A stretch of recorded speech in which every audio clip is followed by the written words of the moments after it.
কি অদ্ভুত না ভাবুন। বাচ্চাগুলো হয়তো জানেই না তার মার সাথে গতকাল রাতে কি হয়ে গেছে।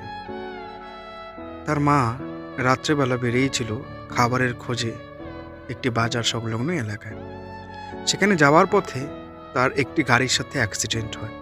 অ্যাক্সিডেন্টের ফলে বাচ্চাটির কোমর পুরোপুরিভাবে ভেঙে যায়, ড্যামেজ হয়ে যায়। তারপর আমরা সেখানে যাই, গিয়ে তার চিকিৎসা করি।